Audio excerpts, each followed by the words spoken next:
Welcome to another edition of Carnivore Bites. I'm your host, Jeff Sherman, along with Dr. Eric Lopkin, and a lot on the agenda, starting with the Florida raid, Mar-a-lago raid on Trump's estate. A wide variety. You have Drudge Report, who's actually shifted a lot from a very much of a right-wing publication to a I say center left. But anyway, they think there's, super hot, incriminating, classified documents that could spell the end of Trump. And then you have other outlets saying that this could just be a debacle because there's nothing there. Your thoughts, Dr. Lopkin, and the impact on the election? Yeah, if I had to guess, I would err on the side that there's nothing there because we've seen this over and over again. The one thing that really bothers me about the process that this is going through is that Donald Trump has filed with the courts that he is requesting a special master. Now, for those of our listeners who are not familiar with the special master, a special master is someone who goes through legal documents when they are seized by police, FBI, any law enforcement, to see if there are documents that the police and federal regulators should not be allowed to see. These are things like documents covered by attorney-client privilege, things like that.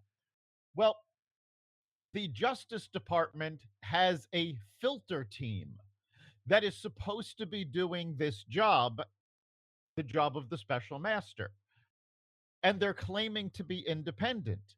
How independent can they be when they are employed by the DOJ?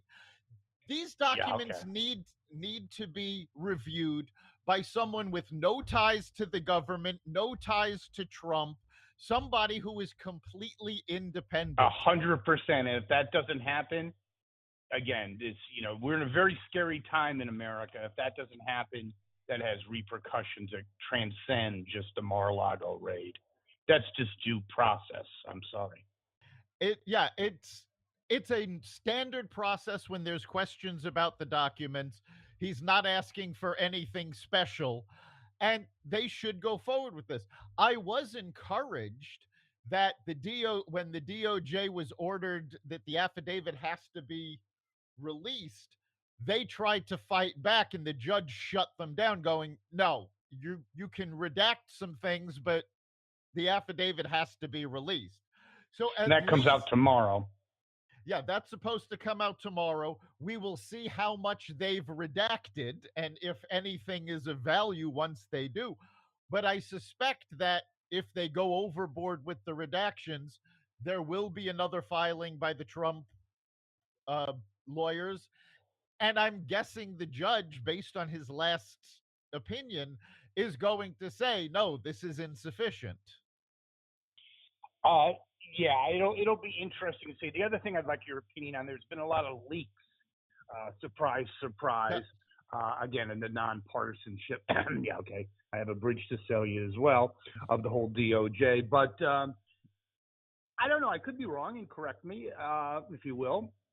I think if they had right now any kind of like smoking gun, there'd be some type of leak.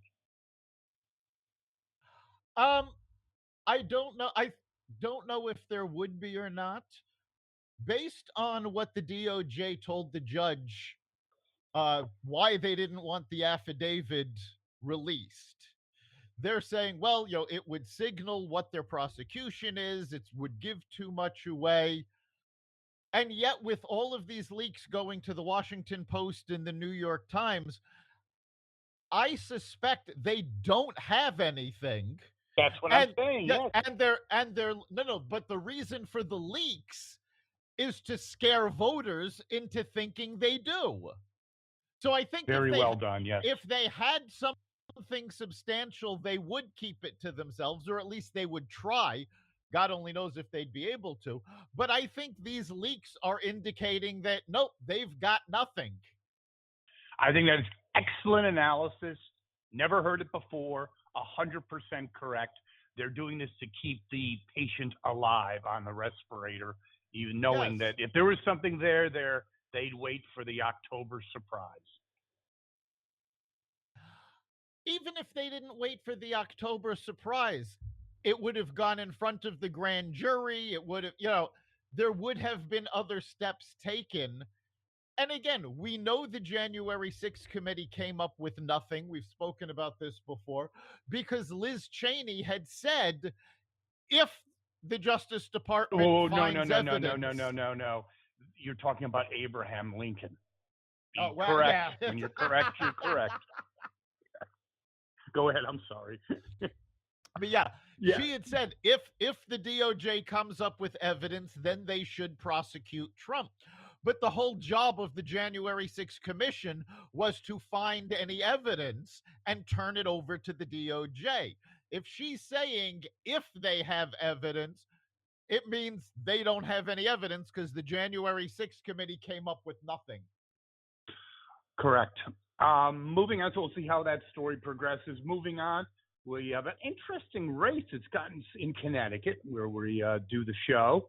Leora Levy, a Republican, defeated the endorsed Republican nominee, which doesn't mean anything in Connecticut, by the way. But Dick Morris thinks she has a shot of winning. I mean, at least I think she's going to be a power player in Connecticut and maybe beyond. Your thoughts? And by the way, some of what he says is not just pulled from thin air. That I don't know and don't think she's really going to win, but I think she'll give it a good fight. I'd love to see the debate. I'd get popcorn for that. In fact, I ordered it from Amazon.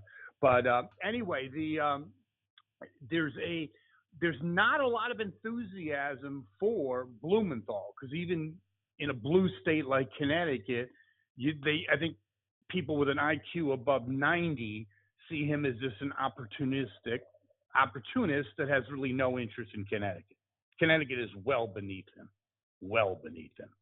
Yeah, Blumenthal, I mean, he lied about his military service. He Which lied is about disgusting.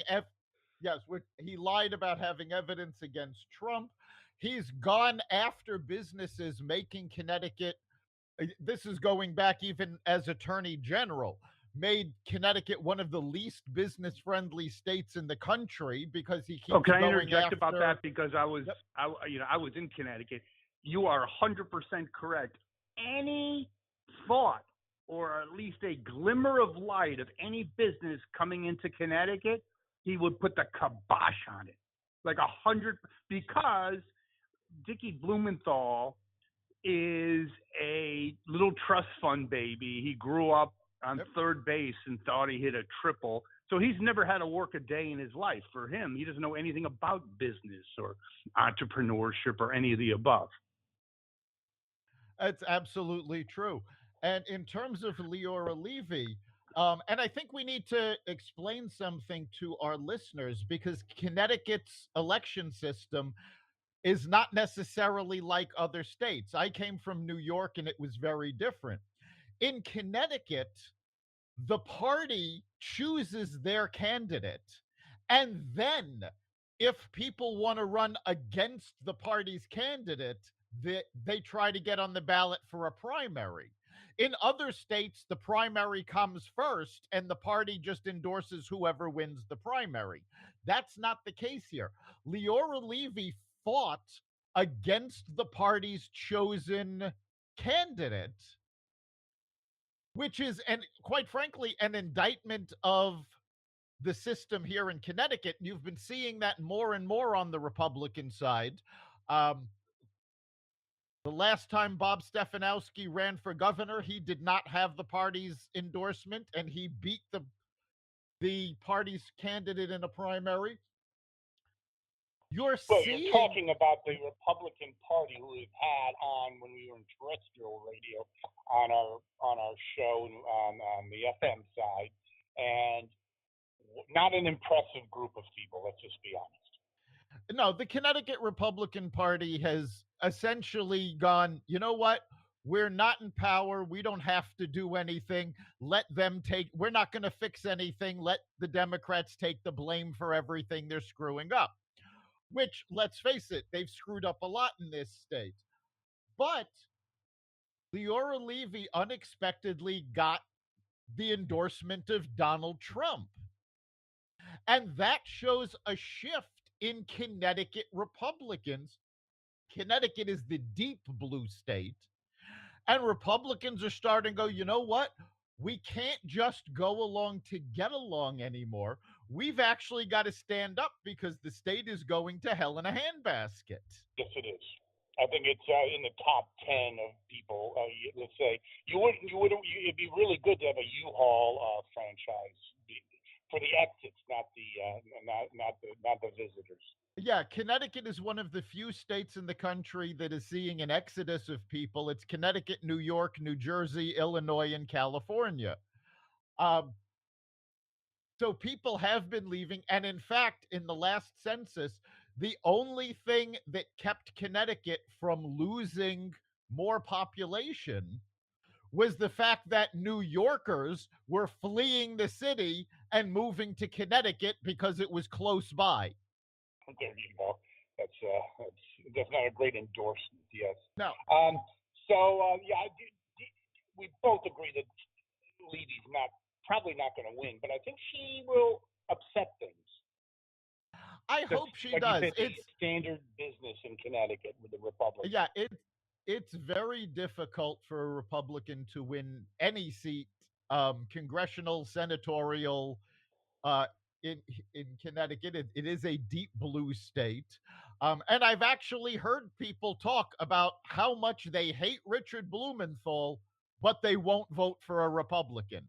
So that's how the Democrats stay in power, despite their unpopularity. So hopefully, Leora Levy will upset the apple cart and maybe start the Republican Party in Connecticut on a path to actually doing things and standing up to the status quo. I agree. I think it could be a revolution in the Republican Party in Connecticut, and I think she will, unfortunately. I hope she wins.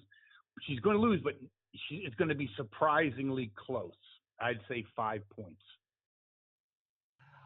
I hope so. I don't know enough about her to really handicap the race, but based on, I think the bigger problem that Blumenthal has is the lack of enthusiasm in Democratic voters, especially for him. Yeah, so it was really funny. Speaking of him, for one other thing, I certainly hope they debate because he's never had to really answer any questions, and she can bring the high hard one. She can bring the fastball, and I think he's ill prepared to answer any questions or to defend anything he's done because he's done nothing. But it's really funny, just as an aside. So they had an interview with him on I forgot which station it was. But anyway, while he's talking, they're rolling up the flag because he was at an event. In other words, and even the announcer goes, "Well, that's not a good look," because I'm sure that was not the first interview because he loves cameras and the microphone. Yes. So the poor schlub that had to wrap everything up from his meeting or his event said, "The heck with this! I can't wait anymore. I got to go home for dinner." And he just started wrapping up the flag. So that's Dick Blumenthal. Those of out of Connecticut, you are so lucky you don't have him as a senator. So then we have Fauci's resignation, the king of doom and gloom. Just by coincidence, it happens before the Republicans take control of Congress.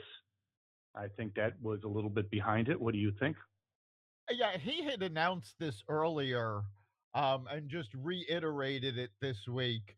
But yeah, he is retiring. He's been in government for 50 years, screwing things up all along the way. He gets a lot of credit. Yeah, he gets a lot of credit for things he shouldn't. But right now, I mean, essentially, the Republicans told him, don't leave town, save all of your documents, because we are going to investigate everything you did. And what really needs to be investigated is him shutting down scientists at the very beginning of the pandemic who were speculating that, yes, this was a lab leak from the Wuhan lab.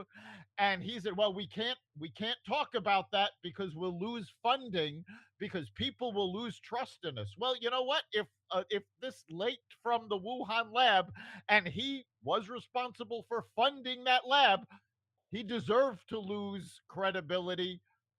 The facility deserved to lose credibility. And we need to know exactly how this got out, what happened, because we need to make sure this never happens again.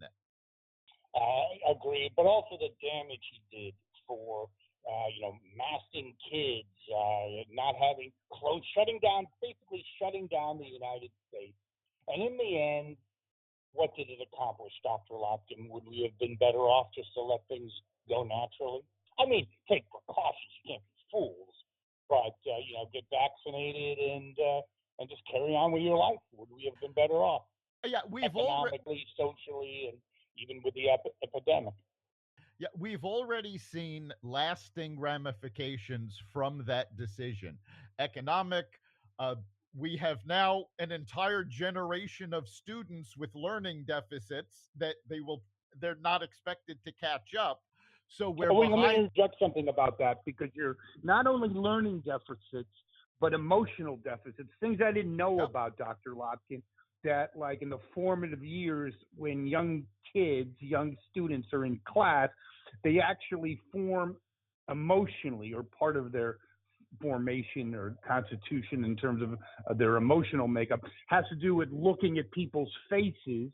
And with the whole mask up thing, emotionally, they were also very much affected, not to mention just the socialization of being in a classroom. Exactly. So there was a lot of damage done by Fauci's spouting off and what he was recommending. And unfortunately, he kept saying, well, we have to follow the science. We have to follow the science. And we didn't. And he didn't. Because what actually happened was, at the very beginning, he looked at the science and made his recommendations. When we got more data, it turned out his recommendations were wrong, but he was more interested in defending his recommendations rather than just saying, well, with the data we had at the time, that was our best choice. Now we have more 100%. data, we can change. Because he was more about ego, yep, and him being right than making things right. And the damage he did, he started out, sometimes you can hang on too long. Our middle-aged plus rock stars can attest to that. But he was a rock star. And now, I don't, put it this way, Biden could have had, waited a week, had a Sarah. He's toxic even to Democrats. I don't think he's a man without a country, metaphysically. Well, I think no one likes him. I think he's got his plan pretty well mapped out. No, the liberal media still loves him. He did an interview on Rachel Maddow. You'd think he was royalty. So I think basically he's going to retire. He's going to have to stay around Washington for the investigations, but he's going to write a book. He's going to go on the speaking circuit. He's going to make another fortune based on his name and the promotion that the liberal media has been doing of him lately. Agreed. Not a bad retirement. Then, as we talked about on the show many, many times, with liberalism / socialism, Pelosi and others, the list goes on. It's always do as I say, not as I do. So you had the mayor of New York, mayor of D.C. touting that they're a sanctuary city until the migrants arrive. Surprise, surprise, correct, Dr. Lopkin? Yeah, it is amazing. And, there's Governor Greg Abbott of Texas had an editorial in today's New York Post lambasting Eric Adams for his response, and rightly so. But more than this, he's actually sticking to, well, this is a sanctuary city. So now these illegal migrants are getting more services than the taxpayers of New York. Oh, they're staying in 5-star hotels. Yes. New Yorkers are losing services because they're taking the money away from taxpayers to service these illegals. And it's like, why is Eric Adams not complaining to Biden and telling him to shut the border? That's what, but God forbid they should put the needs of their constituents above their loyalty to party. That never happens, does it? But Mr. Adams is a big disappointment. I had some hope for him. He's not the brightest bulb in the Christmas tree, and not as bad as his predecessor, but a pretty shitty mayor. Yeah, I was actually talking to some New Yorkers, longtime Democrats, and they were actually telling me that Eric Adams has less popularity within New York than de Blasio did, and they Okay, hated de Blasio. Yes, not good. Speaking of not good, we have two not goods. Paulie P, the dash cam did come out. Looked pretty hammered to me. And also, it's kind of interesting that they waited 2.5 hours to give him the breathalyzer, which I think kind of stacks things in his favor, even though he was over the limit. 2.5 hours is a long time. Yeah, I mean, that's not necessarily unusual. Most people don't know this, but if you're pulled over for a DUI, you actually do have the right to refuse a breathalyzer, which is what he did. And they finally gave it to him 2.5 hours later. So, of course, his blood alcohol level would have gone down, and he still topped the legal limit. So, just how high was his alcohol limit at the time of his arrest? I would say pretty high. I think it's like yeah. something like 2 drinks an hour go out of your system. At least a drink an hour. Yeah. And the big problem with this was actually the victim. He should have gone to the hospital for his injuries because he said, "Oh, no, I'm okay." Now he's still, all this time later, saying he's still having problems from the crash. He still has injuries. But because he did not go to the hospital, it allowed the prosecutor to charge Pelosi with a misdemeanor instead of a felony. Now, again, the victim is still complaining of his injuries, so he probably should have gone to the hospital to be on the safe side. Nothing to do with the I think prosecution. there was undue influence. I'm not saying anything illegal, but that's pretty. I got hit by a drunk driver 10 years ago. I went to the hospital, rightfully so, because my injuries I thought were almost nothing, but they actually were something. And it is a huge thing to go. If you think you're injured, go. But I think it was nothing illegal. But I think because it's Pelosi, whatever, who knows what he said to him. He didn't go to the hospital. I think it was me or you or someone else. And that's very possible, yes. Yes, I think that's true as well. Speaking of possibilities, the impossible has happened. Reliable sources is no longer with us. Seltzer went out like a true egotist. It said basically the world needs reliable sources, even though no one was watching. Yeah, nobody was watching. I found it amazing that reports say he and others within CNN were surprised by the cancellation of reliable sources. Okay, there should have been no surprise. Everybody knew this was coming. John Malone, the main shareholder in Discovery, which bought CNN, stated there were no journalists left at CNN. Stelter decided to take him on. Good move. Aggravate your new boss. Then that's right out there with an NBA training book. Yep, do that. Insult your boss. Yes. Then he had gotten into a debate with Ted Koppel, and Koppel had said, "This is not journalism. What CNN is doing is propaganda." And he got into a debate with Ted Koppel knows journalism better than anybody at CNN. Yes. He's a real journalist, by the way, and those days are over. Yes. What I absolutely loved is that the day after Stelter was let go, there was a call from the new CEO at CNN. It's on their editorial call, and he said point blank that there are going to be more changes. And he said a lot of you may find this scary and disappointing. Which Well, yeah. Speaking of scary, because that's the other part of this story, is you're 100% right that there's fear just permeating the entire CNN staff. I think there's, first of all, forget about politics. Their primetime lineup was unwatchable. I'd rather watch reruns of like the Flintstones. I mean, it's bad. So there's going to be more to come. I wouldn't doubt it if Anderson Cooper hits the road or gets the. It would not surprise me for them to do a clean sweep, but Clean it's going to sweep. take time for them to do it. The new CEO has said their focus is getting back to journalism, which just by saying that indicates they know they have not been doing journalism. And what's really scary is that the woke employees at CNN feel, oh yes, they've been doing journalism. They've been standing up to the tyranny of Republicans. It's like standing up to the tyranny of Republicans is not journalism. Journalism Not so is much. unbiased and going after both sides. That's what we need, and we don't have that right now. Well, what happened with their last CEO?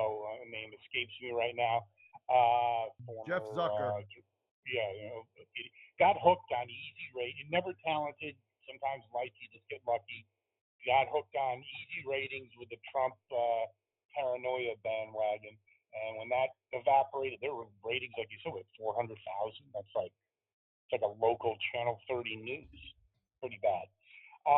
So speaking of bad, we have again in Vermont. There's something in the air that turns Jews against themselves, and New York court did, however, overturn Ben and Jerry's refusal to sell ice cream in what they say is occupied Israeli or Palestinian territory. What is it about Vermont? You have Bernie, who's a self-hating Jew, anti-Israeli, and now you have the Ben and Jerry's, bloated liberal husbands. Don't know what goes on up there. I am actually surprised by the court decision. I'm actually surprised it ended up in court. I don't know that they'll be able to uphold that, even if it goes all the way to the Supreme Court, because I don't know that a New York court has the right to tell a private company where they can and can't sell, especially internationally. Yeah, So it's a stretch. Yeah, so I don't know that that's going to be able to be upheld. I think Ben and Jerry will actually be able to overturn that. And I'm unfortunately. Sure yep, and something to really be proud of. And then there's a couple things about Aviator Joe. Interesting. I just happened to see a couple clips of, I think it was a second debate with Trump. And then it's actually scary. There's no joke, as Mr. Biden would say. His cognitive decline has only been 18 months. He's not even the same guy he was at the debate. That's scary. Well, you have to remember that before the debates, he would be unseen, resting up so that he could be at his best. Now we're actually seeing him more often. Again, he's out of the basement.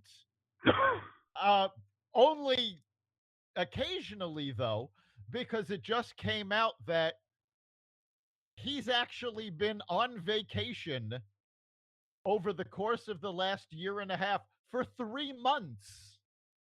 So he's he's taking a lot of more time off than any other president has. Actually, there was a comedian that said that he's going to catch COVID 8 to 10 times. That was the best thing that happened to his administration when he got COVID and it went away. Right before the COVID announcement, he told the world he had cancer. Right. his mind is gone. It's generally being accepted that he is not going to run in Never. 2024.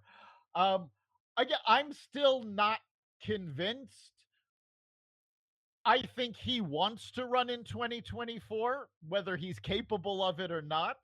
But now there's actually been some speculation that, a lot of the Democrats that are running in the midterms have basically said they don't want him campaigning with them because he's toxic. But now there's speculation that he's physically unable to campaign with the folks running in this year because he just can't go from place to place quickly. I've heard the same thing. You're right. And by the way, if you're just put yourself in, a congressional person, congressperson, or a senator running for reelection, you would be sweating. You would be sweating as soon as he takes the stage, because if you are part of his gas, that's what you're going to be associated. And it's a 50-50 proposition. Of course, you're not going to campaign with him. He'll call you a different name. He might even say you have cancer. You never know with Aviator Joe, but you do know that he is canceling. Today he's going to announce, they say, canceling, I believe, $10,000 of student debt, which is never really going to be canceled. We're just going to print, I think it's $500 billion for that.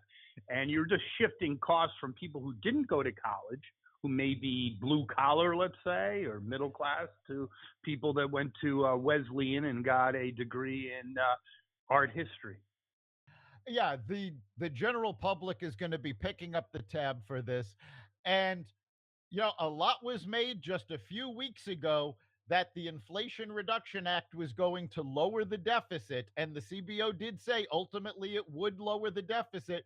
They have just blown all of that savings. So by canceling... But the reason for it is they're trying to bribe young people who, believe it or not, his approval rating is in the 20 percentile with young people, usually a solid Democratic/liberal bloc. I don't even know how that happens. Yeah, no, he's basically trying to bribe young Democrats for the midterms. I honestly think it's going to backfire because the $10,000 that he's promoting, for most of these student loans, that's going to be a drop in the bucket. It's a rounding error. Yeah. So the people who are benefiting from this are going to be dissatisfied because it's not enough. And everybody else is going to be dissatisfied because if you did the right thing, if you saved and you paid back the loan as you agreed to, why do these kids get this break that they don't have to pay this money back? And if you went to trade school or you went to community college and you had no debt, you're basically transferring the cost for people who didn't go to college. You're being penalized for doing the right thing. And 60% of those who are going to be forgiven with this student loan debt are making six figures. Well, I thought he was Joe Lunchpail, though. Yeah, so much for Joe Lunchpail. Scranton Joe. But however, Scranton Joe has more problems than just young people. The wrong track, right track, 74% of those polled, registered voters, by the way, 74% think the country's going in the wrong direction. I think that's among the worst ever. It is. It is amazing how badly his policies are being looked at. And the wackos on the left, like the Rachel Maddows of the world, the Jessica Tarlows, they're basically going, history is going to see, look how much he accomplished. It's like, yes, he's accomplished a lot, all bad. He's going to be remembered for a disastrous economy, record inflation, record fuel prices, disastrous foreign evacuation policy of Afghanistan. Yeah, terrorism back on the rise. No, we stand and actually we agree. He's accomplished more. No, he seriously has accomplished more in 18 months than any president I've ever seen, and that's the truth. He's done more damage in 18 months and exactly. I didn't think it was even capable of doing. No, I think it was nobody possible. thought he would be this bad this quickly. And that's why 74% of registered voters are saying, no, we are on the wrong track. Now, to be fair, when you break that down, there's a percentage, I believe it's 25% or so of that 74% that think we're not going far enough to the left. So he hasn't, he's obviously been a progressive leaning president. Leaning, I think more than that. Yep. Yeah. Again, I don't know that he's really progressive or if he's just his leash is just being pulled in that direction. Oh no, the leash, yeah. But like Rice and others, yes. Yeah. No doubt, yes. I don't even think I honestly, truly believe that, and I think that his inner circle is getting more and more concerned because he hasn't done a press conference since February. He has not talked to anyone. Last time he was on the beach with his bicycle, and they said, "Can you answer some questions?" He goes, "I got to get my bathing suit." What the hell does that have to do with answering questions? He's like a little kid. He's like, "Joey, you can get some ice cream if you don't F it up today." Exactly. I mean, they know he's failing cognitively. They know he's failing politically. Every time he opens his mouth, his approval rating goes down. His approval rating goes up when he's in isolation. So, I mean, there's all sorts of political cartoons out there. COVID. Yeah, there's all sorts of political cartoons out there of Democrats going, all right, let's tell him he's got COVID again so we can put him back in the basement. Oh, yeah. Like I said, there was a comedian who said he'll get COVID 8 to 10 times in the next month. Who knows if the second COVID was actually true? We never know. But I have to ask you about this. In New York, Ryan, the Democrat, beat the Republican in a special election. I guess they're going to have another runoff in November, I believe. But some outlets are saying that, whoa, that's a precursor for maybe not a red wave. What do you think? Yeah, I mean, there are other factors that are showing low turnout. It might not be the red wave that we've been expecting, but it's pretty certain that the Republicans are going to take the House and probably the Senate, even if it's not by a lot. But this election is by no means a bellwether of anything. First of all, it was a special election with low turnout, virtually no voter enthusiasm. It's New York, which even in its most conservative areas is still a blue state. So the fact that the Democrat won, and only by a little, very little, yes. Yeah, I think he won by 3 points. Mm-hmm. Something like that. This is not a bellwether of anything. And again, they're going to have to, the special election, he only takes office until November, till the regular election, when there will be a higher turnout because people will be turning out for Congress and Senate. So we'll see what happens then. Actually, let me ask you this. It could be a net positive because, who cares? You're a congressperson for 3 months. Who gives a shit? But maybe it will energize Republicans that didn't show up. That's also possible. If they see, we lost in that special, we have to make sure to show up in the general. I think the enthusiasm level on both sides just overall is going to be higher in the general election than it was in this special. Special elections are known for small turnouts. No doubt. Two remaining items to discuss. And we talked about this before about, why do African Americans, and it's decreasing, Hispanics have left the reservation, the Democratic / liberal reservation. Jews are not leaving as much as they should. You look at the Biden administration. They are. Well, thank God. My God. I I hope so. I actually just had this conversation with some folks that live in New York, and who were affected by this. We I hope all of our listeners remember Anthony Weiner, who left office Mhm. in disgrace after showing photos of Of his his wiener. Johnson. Showed up, yes, of his Weiner. Well, when he left office, he represented a highly Jewish district. And when he was removed, they elected a Republican to replace him. So, what did the Democrats do? They redistricted to get rid of that area being able to elect a Republican and merged it with other areas that have nothing in common with it so they could keep it as a Democratic seat. Yeah, well, Yeah. So, and you also look at the rampant anti-Semitism in the Democratic Party and in California in particular, which is always a bellwether to future liberal ideology. But right now, it looks like the Biden administration is feverishly trying to get back into the Iran nuclear deal, much to Israel's chagrin. I mean, very Israel's bonkers over this.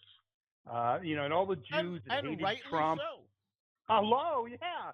And, it's basically, I don't know if Israel's capable of taking out Iranian nukes. And I don't think Biden really gives a shit. I'm sure Biden doesn't care.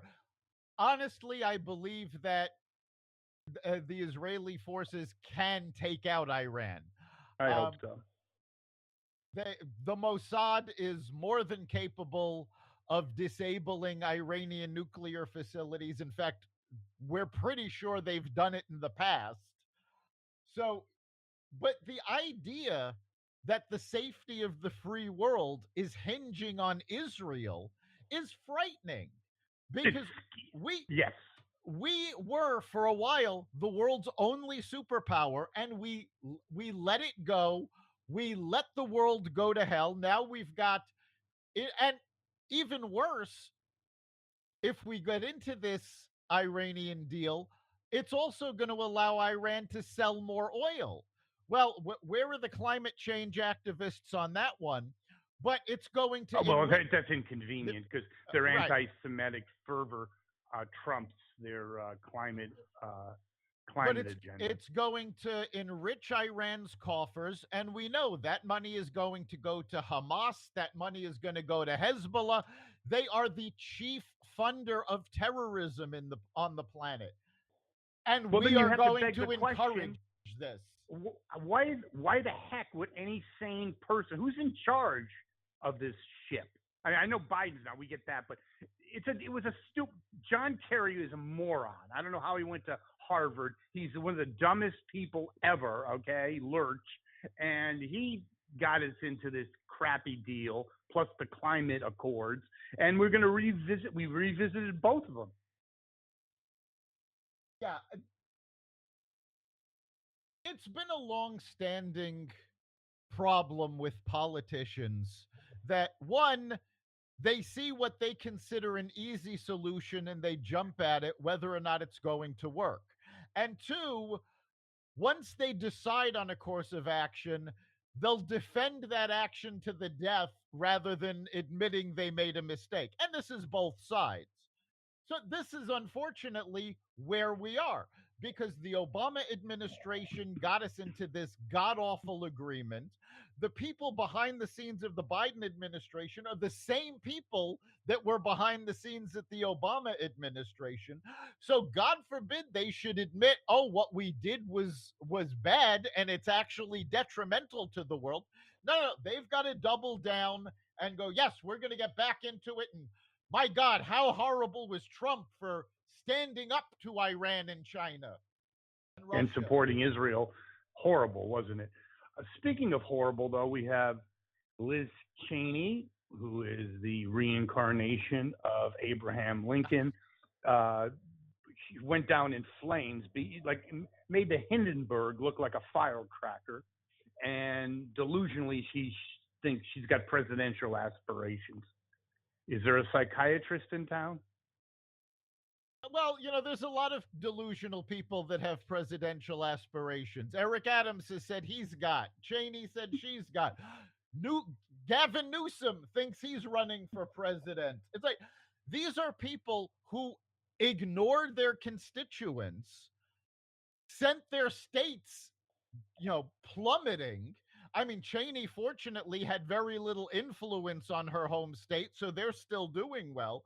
But she's been the face of the January 6th committee, which has been a complete farce. And has Well, can I just interject something on that? It's a complete failure when they had to do a reboot. It's like, it's like a network, rebooting their fall lineup when they took it off. So it completely got taken off for August, and now it's coming back in September. No one's going to be interested. But I'm sure it's nothing political about that, I'm sure. No. But the thing was an abject failure. Only ideologues watch the shit show. Of course not. And I do love there was a Babylon Bee headline saying Liz Cheney will not be returning for the second season of the January 6th committee. Perfect. Well, the last thing about her is that it actually might help Trump if she runs as an independent. So the person she hates the most. I don't know that she'll run as an independent. She doesn't. I don't even think she's got enough support to get on the ballot as an independent. I think she will try to run as a Republican and primary him. And of course, she'll probably do almost as well as Kamala Harris did in the presidential race. And that's a high bar. Well, speaking of high bars, we're on where you can access Carnivore Radio practically everywhere, correct? Yes, you can find every episode at xvadio.com/podcasts, the Carnivore Radio website, Apple Podcasts, Google Podcasts, Spotify, iHeartRadio, Stitcher, Amazon Music, Audible, and other platforms that respect free speech. Thank you, Dr. Lopkin, and thank our listeners. We'll be back next week. We'll see you then.